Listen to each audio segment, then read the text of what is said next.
And you men, the way you are trying to run your homes, you're also trying, I wish I married a working class, educated woman who speaks English like a real British. And you come up with another test later. After you've married and you begin to despise your wife and put her in a weighing scale of your intellectualism and comparing her with other women and comparing your marriage with other marriages, because the moment you begin to compare your marriage with other marriages, you are actually failing. You are supposed to compare yourself with Jesus.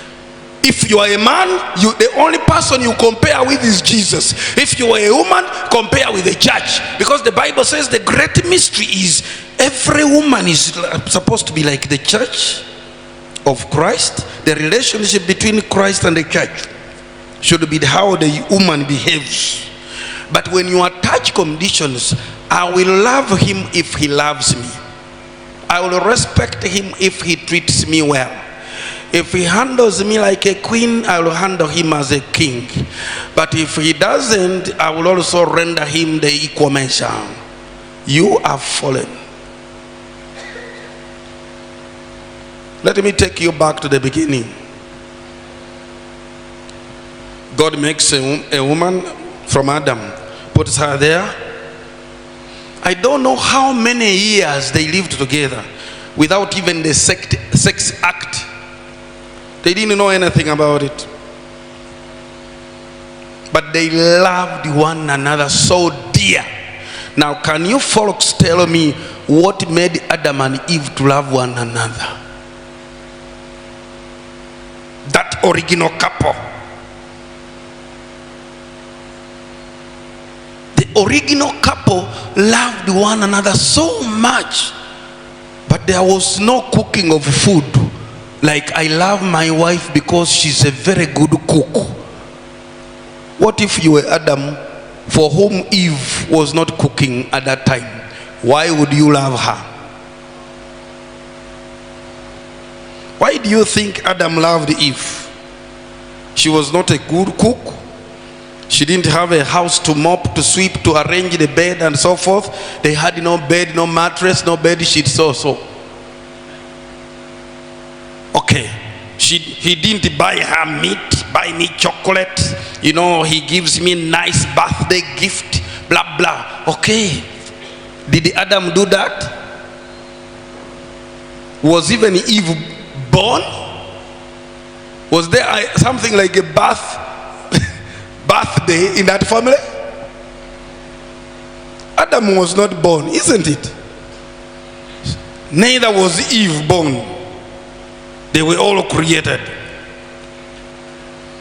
So no one gave the other gifts.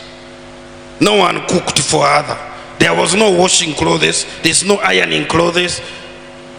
So what was the condition? What was the reason behind their love?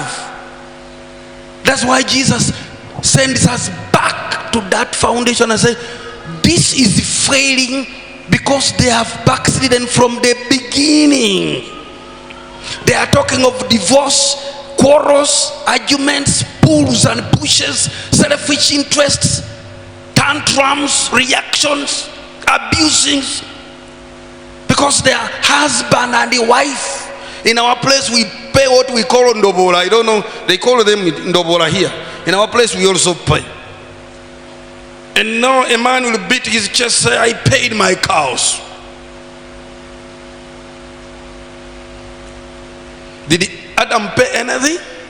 To who? No, he didn't pay. Okay, why do you think Eve was so submissive and so respectful? Who were her parents? What had they received? What was the ndoboro? There was no bride price. Adam never bought her nice shoes. They didn't even know shoes. They were all naked. Now tell me now, can we now ask ourselves what made them love one another? If we can get that mystery, then we shall overcome today. If we fail to get that mystery, then we are going to fail. And that's why you find the very mouth that said, I love you so much, I wish I would just, I don't know what I can give you, turns around and says something nasty.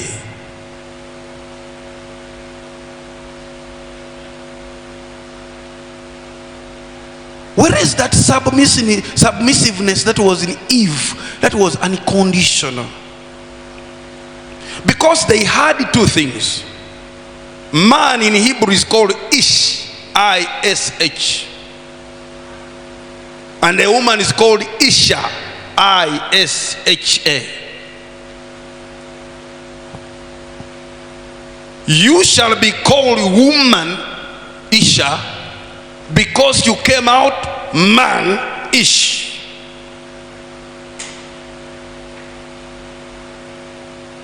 So why do I love you? Because you are bone of my bones and flesh of my flesh and spirit of my spirit. When I say spirit of my spirit, you'll say, but how? And I want us to look at that. That when you look at a woman as part of you, your own flesh, your own bones, your own spirit, your own nature. In fact, she's just the expression of you. So you are supposed to work on her like you work on your own nature. She's the extension of you.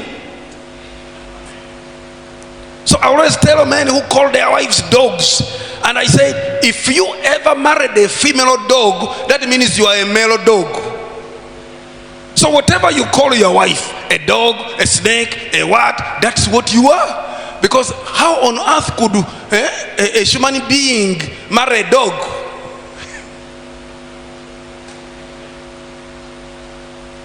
And who told you that you are going to marry a perfect woman?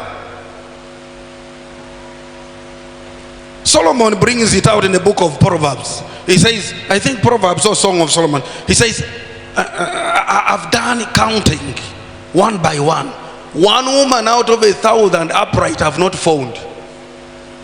Righteous, no. But one man out of 1,000 I have found.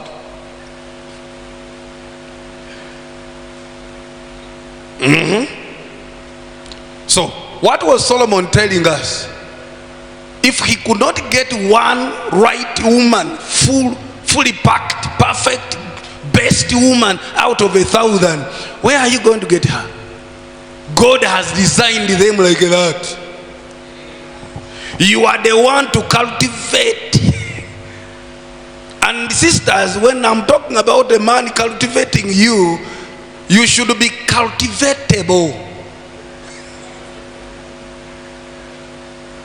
Be flexible, so that when I get a hoe, I'm digging the garden, it should be, soft enough to be dug, not some hard porous soil that just repels the hoe. Please, my wife, I think here the word says, don't tell me I also have a head that reasons. I'm also this, I'm also this. You are becoming porous. But remember, you were given only as a good thing,